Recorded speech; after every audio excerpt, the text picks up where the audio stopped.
I agree with the price increase of NBA 2K from $59.99 to $69.99, simply from a mathematical inflationary standpoint.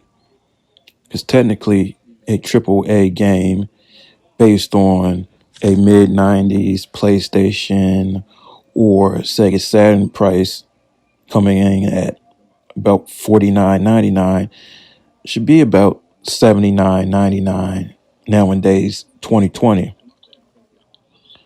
So, NBA 2K being a sports game where the majority of people think, say, hey, it's a new coat of paint, and all you're doing is updating the roster and making tweaks, it should be less than a AAA title.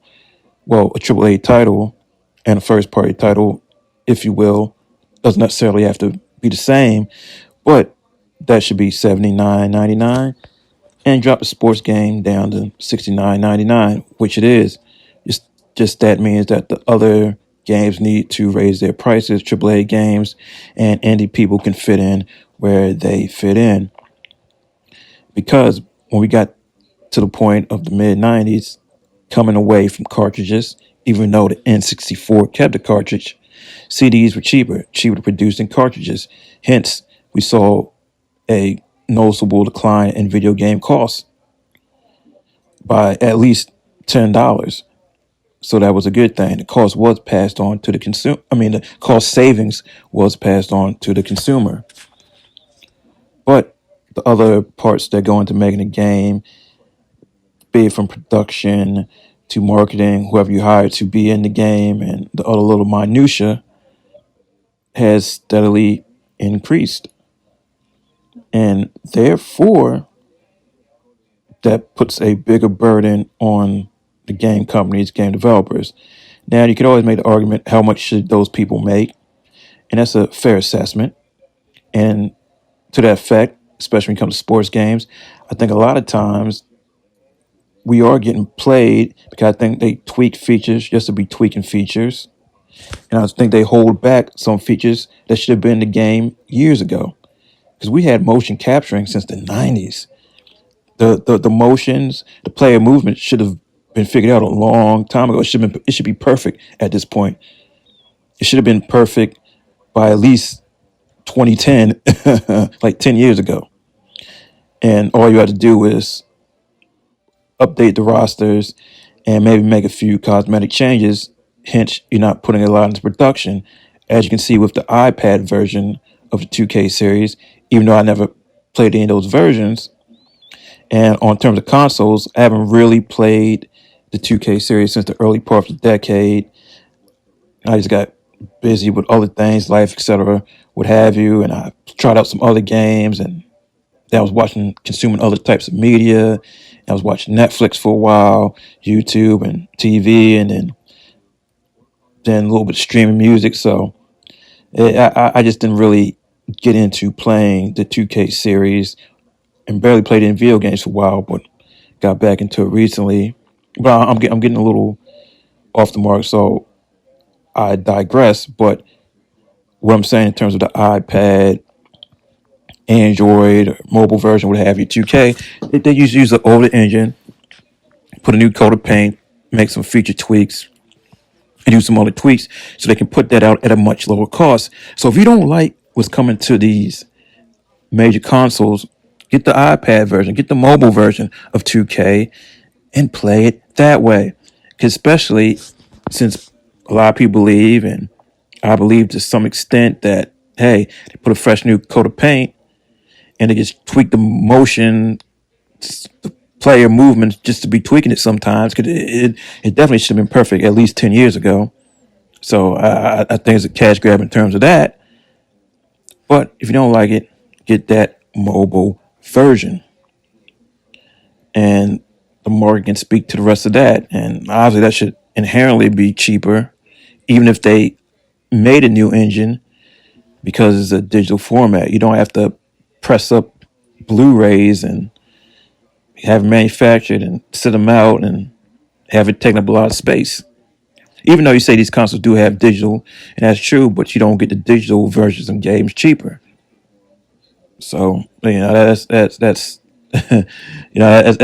kind of weird to me. So yeah, I think whatever the physical price is, the digital copy should probably be $10 cheaper, especially since you don't have those production costs involved with it. Now, I understand why physical is good, and I prefer physical, especially at the high price of consoles, because that gives me value, resale value, trade-in value, things of that nature. Obviously, I know with iPads and smartphones and tablets and things of that nature that you can't get those refunds. But I guess we're accustomed to having those downloads being small amounts of money relative to consoles or whatever other computers or what have you. That hey, we'll pay these few dollars. We know we can't resell it, but that's okay. That's not hurting me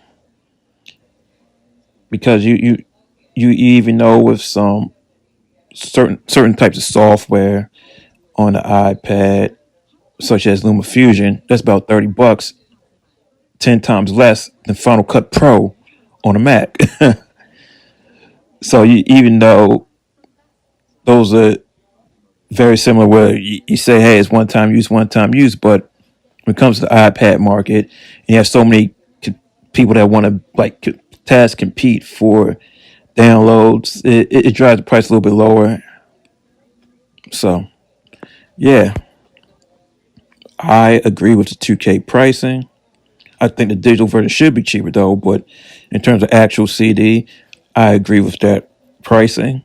And people say, hey, well, what about microtransactions and things of that nature?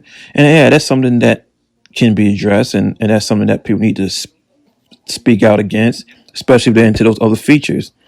Even when I was playing 2K back in the day, I rarely did the seasons. I played the whatever teams I liked in terms of arcade. Then I played it online as well, win, lose, or draw. I always played the 2K camera because I'm used to the original version from 1999 on the Dreamcast, that 2K angle. So I've rarely played without that angle. So even like when 2K first was doing it on the Dreamcast, people would like change angles every half or something. Every half, your angle, and then they could pick their angle and go from there. But I do like modern 2Ks, especially if you're playing online. I can pick my angle. They can have their angle for their game and go on about that. Obviously, that can be cramped in person. So, like in person, I played it. If you ain't playing a 2K camera, I'm just not interested. I'd rather just bring my console. You just gotta do it over Ethernet, do it over the internet or what have you on a separate TV because I'm just not playing it on anything other than the 2K camera. I definitely like that, and I felt I definitely had better control defensively and getting into the paint. But yeah, this is about pricing, and hey, it is time for increase, especially the physical versions of video games in general. So yeah, I wholeheartedly agree. I know there's a lot of people complaining, saying, "Hey, hey, hey," or maybe even it's a bad time in terms of recession. But if it like the full non-recession price should probably even be higher than $79.99 in terms of even AAA should be about at least 85 or something. And if you really want to go back to cartridge times, modern cartridges could be $100+ nowadays if you had those same cartridges.